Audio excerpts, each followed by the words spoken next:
Here I am, hiding around the edges of the crowd again. Can it have been last night? It seems like weeks ago that I was loitering in the shadows of the high priest Caiaphas's palace, evading those suspicious looks and even more suspicious questions. Why couldn't I have remembered what he told me only a few hours earlier at the table about betraying him? Nothing seems to stick inside my head anymore. I just sound off without thinking, and now look where it has gotten me.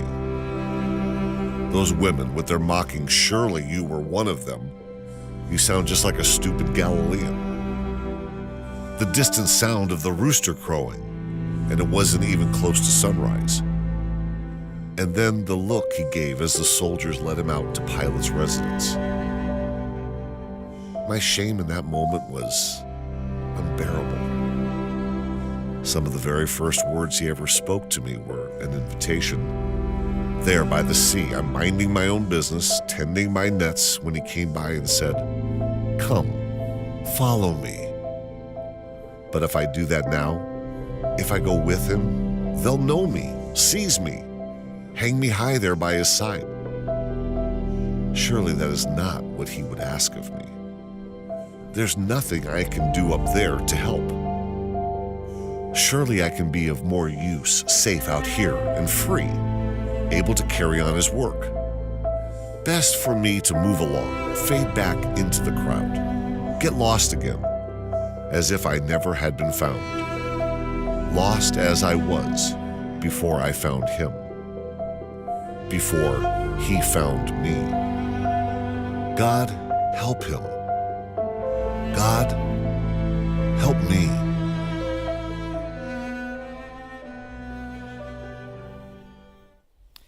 Well, today we start this new series, Faces of the Cross, and each week we will get close to the people who got close to Jesus as he journeyed to the cross.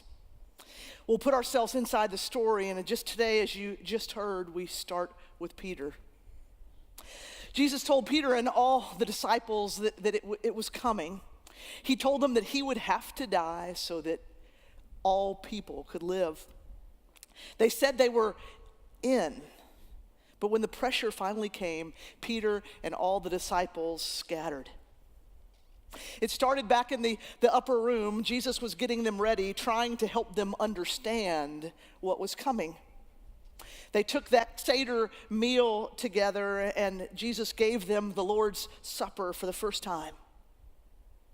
And then he told the disciples, this group of men who had lived life with Jesus for 3 years, they'd seen him change the world. He told them what had to be unbelievable. This very night, you will all fall away on account of me. Peter replied, "Even if all fall away on account of you, I never will." "I tell you the truth," Jesus answered, "this very night, before the rooster crows, you will disown me 3 times. But Jesus declared, "Even if I have to die with you, I will never disown you." And all the other disciples said the same. These were bold words from Peter, but that's just Peter. If you play a highlight reel of his life, it would be full of bold things, like asking Jesus to help him walk on water, or asking if he could just stay with Jesus for a while on the mountain at Transfiguration, or jumping into the sea with all of his clothes so he could meet Jesus first. And then boldest of all, answering Jesus' question, "Who do you say that I am?" And Peter said, "You are the Christ, the Son of the living God." Peter was always out there, always impulsive, always risking. But this night was different. Following Jesus would mean following Jesus all the way to the cross. Peter's bold words over the next few hours will unravel and turn to shame. He had 3 opportunities to live his bold claim. "I'll never leave you. I'll always follow you, even to the cross." He had 3 opportunities over just a few hours, 3 opportunities and 3 misses. His first chance came in the garden. Jesus, after the meal, led them to the Garden of Gethsemane to pray, and he invited all the disciples to come with him, but then his most intimate 3, Peter, James, and John, he invited to go a little bit further with him. See, Jesus wanted those who were closest with him to pray with him. He was overwhelmed with what was about to happen. Jesus wasn't overwhelmed by the thought of pain or even death, though that wasn't a wonderful thing, but many after Jesus would willingly give their life for their faith. It was so much more for Jesus. Jesus knew he was taking on all the wrongs of the world, and those wrongs wouldn't just kill him. They would separate Jesus from his Father. It was so traumatic that in the Gospel of Luke, the doctor tells us that Jesus' sweat was like drops of blood. So while Jesus is pleading with God, Peter and the other disciples can't even stay awake. His first missed opportunity to follow Jesus on the cross was simply that Peter didn't pray. Jesus continues to pray desperately, if there's any other way, if I can take their sin problem away in any other way than this death on a cross, let's do it that other way.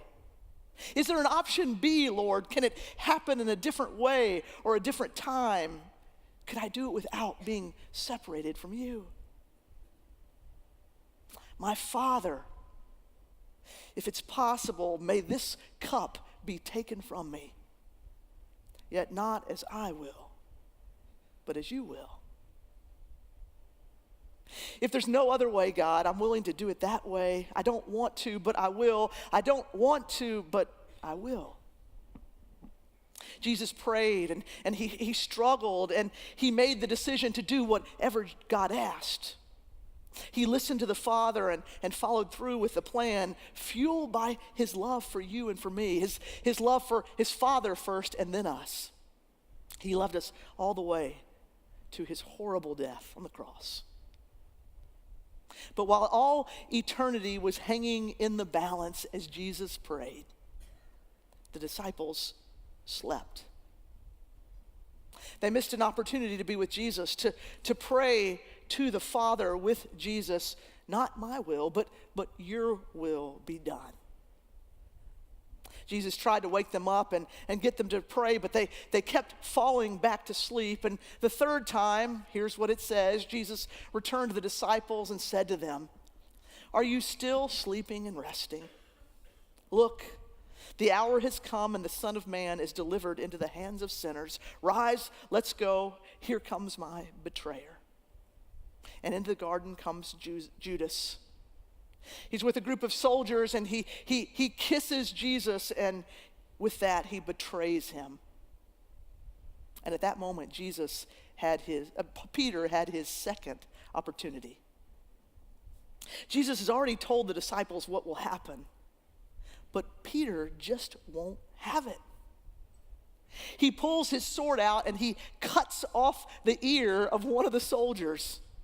See, Peter simply did not trust.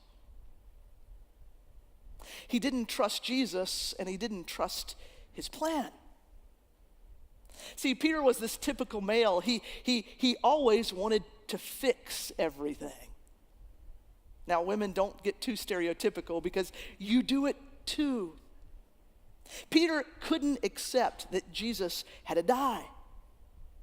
He was okay with him dying for Jesus, but he couldn't accept that Jesus had to die for him. He wanted Jesus to be king, successful, reigning, but not suffering and crucified. So Peter took matters into his own hands. He would distract the soldiers and Jesus would get away. I mean, Jesus had to be the right kind of king, powerful and not weak. Peter wanted to be a follower of a Jesus who would rule, not die.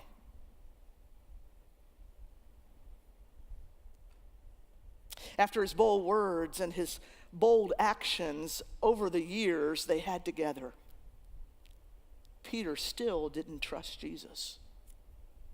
And he didn't understand that the only one who could fix him in the world was this Jesus.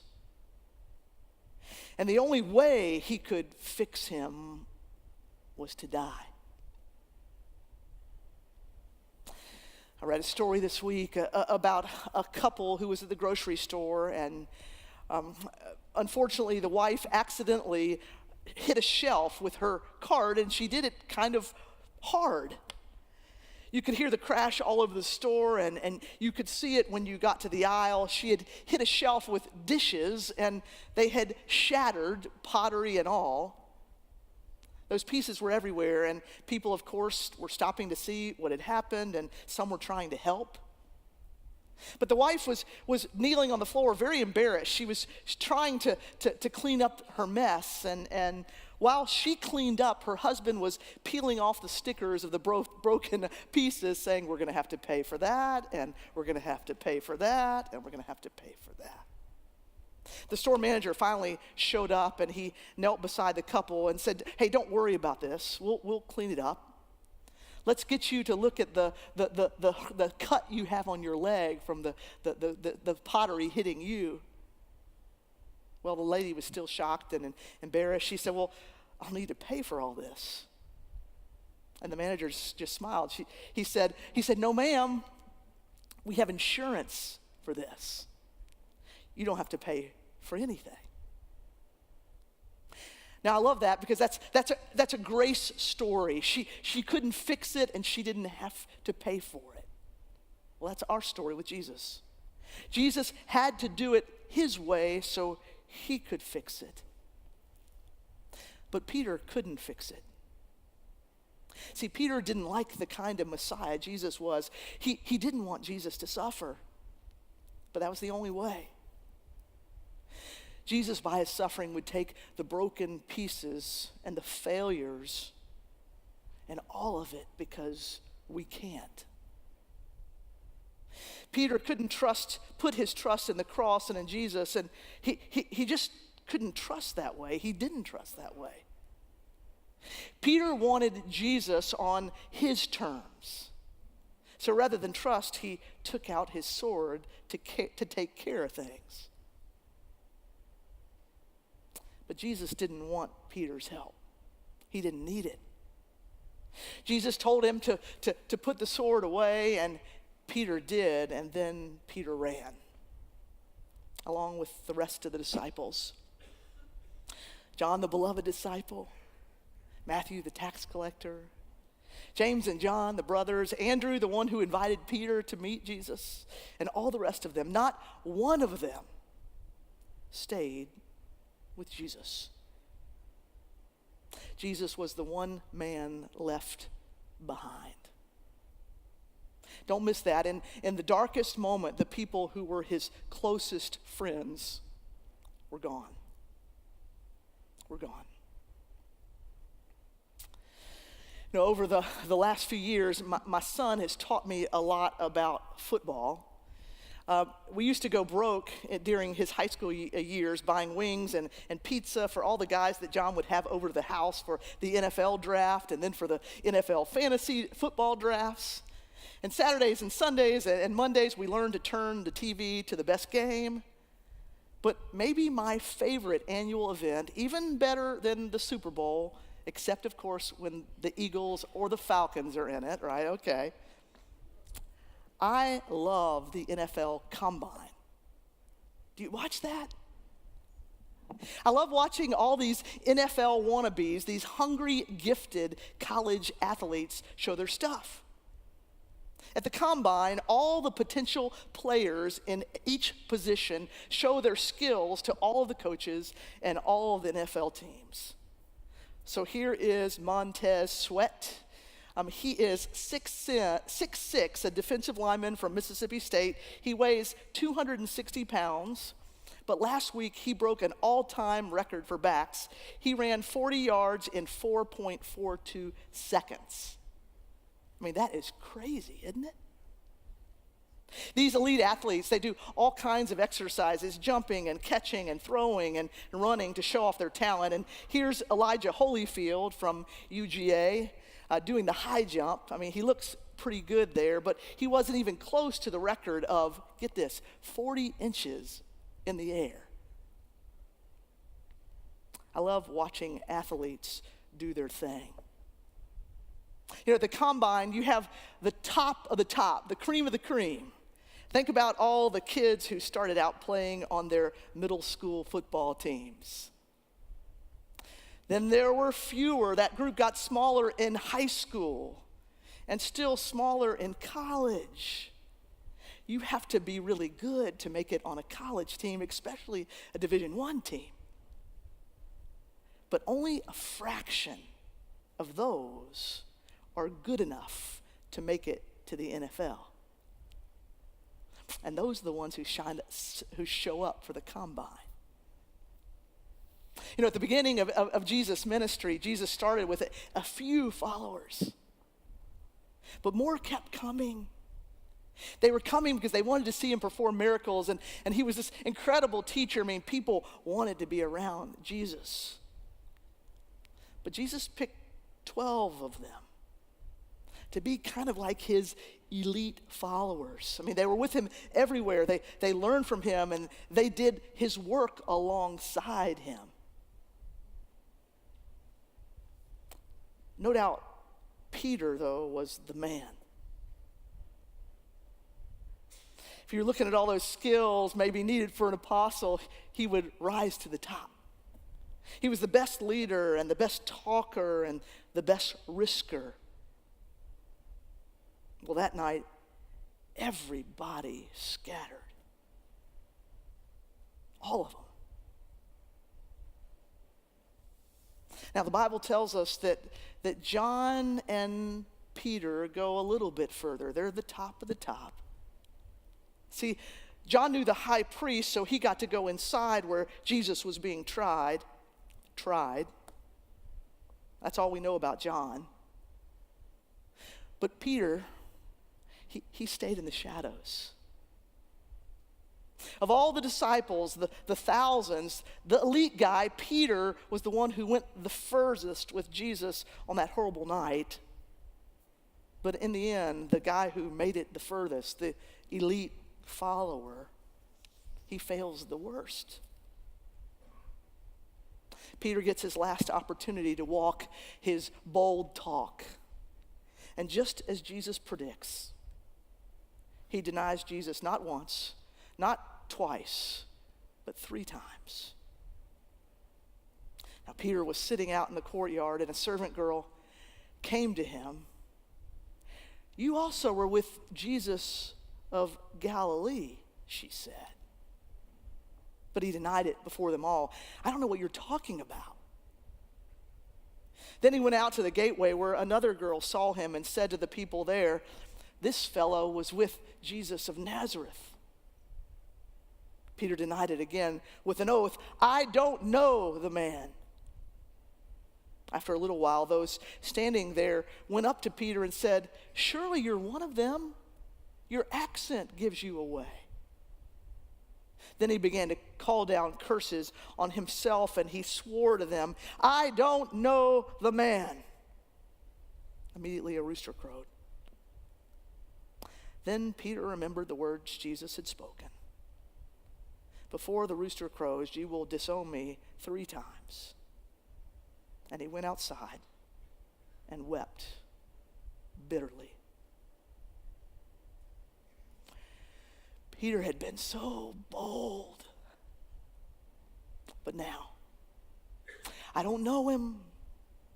I don't know him. I don't know him. Each time the denial was more adamant and more angry. This elite follower, the one who had drawn a sword in the garden, he was so bold, couldn't stand up to a slave girl. The man who had pulled in all these fish and walked on water couldn't even answer a few questions. That night, Peter could have joined Jesus. I mean, he might have been ridiculed and he might have been put on trial with Jesus. But Peter didn't join Jesus. He couldn't bring himself to do it. His own bold claims and Jesus' predictions collided. And Jesus was right. And Peter was a liar and a sham. Right after Peter spoke his last damning denial, the Bible says his eyes met the eyes of Jesus, and it was game over. He would never, ever want to look at Jesus again. And Peter went away, never to be seen again. Is that true? No. Thank God that is not true. See, because Jesus is the Lord of second chances. There's nothing that Jesus can't forgive. You know, we live in this world where there are no second chances. You blow it at work and you're fired. You blow it in your marriage and you get divorced. You blow it with a friend and it's over, and so on and so on, but not with Jesus. See, Jesus knows you're going to blow it, and that's why his plan is the plan. That's why he has to go to the cross for Peter and for you. See, no matter what you've done, no matter how much you've blown your life, no matter what you've done to screw it up or to screw up the lives of other people, no matter what, you can start over. That's the way Jesus works. Not just for Peter, but for you and for me. That's the whole story of Jesus coming. He didn't come because we were really good. He didn't die because he thought we were getting a little bit better. Jesus was heading to the cross because he knew there was no other way. You know, Peter had to make a total mess of his life, doing it his way, before he could fully embrace Jesus' way. Before he could really trust Jesus. You know, in so many ways, Peter's failure and his weakness shows God's grace and his power. Because it wasn't all over for Peter. It was just beginning. Peter still didn't understand. But 3 days later, you know what happened. He was one of the first to get to the empty tomb, and Jesus would forgive him, and Jesus would invite him to own his failure and to rely on Jesus. Jesus would invite him to redeem those missed opportunities. And Peter became what Jesus said. He became the rock of the church. And Peter even came to understand the power of the cross for him and for the world. He would preach that message to thousands, but he wouldn't just talk about it. Peter lived it. He literally lived the words of Jesus, "Take up your cross and follow me." See, the early church fathers wrote down the account of Peter's death. He died because of his commitment to Christ. He was crucified on an upside-down cross. This is the Peter cross. Origen, the early church father, wrote down that Peter asked to be crucified this way because he didn't deserve to be crucified the same way that his Lord was crucified. Friends, it's 6 weeks until Easter. And Jesus is inviting you to follow him to the cross. Are you on the path? Do you need a second chance? Well, today's the day. Don't desert. Don't run away. No matter what you've done or haven't done, walk with Jesus to the cross. And don't miss the opportunities that Jesus is putting right before you as you walk. Pray. Walk with Jesus every moment. As we talked about last week, practice the presence of God in your life. Spend time with him every day, every moment, every decision. Trust. Trust the cross. Trust Jesus. Quit trusting yourself because it just gets so tiring. Put your life in his hands and know that he will guide you. And join. Don't deny him. Even when it will cost you, live your life boldly. Tell the world about the one who saved you, the one who gave you everything. Do it by your life and also do it by your lips. Walk to the cross. Let's pray together. Lord Jesus, thank you for giving your life so that we can live. And now today, by your Spirit, would you give each person in this room the ways to walk with you towards the cross? No matter what they've done, no matter how long any of us have been on the road with you, help us to know you. Help us to live for you. And get us ready for Easter. We pray in the name of the one who went to the cross.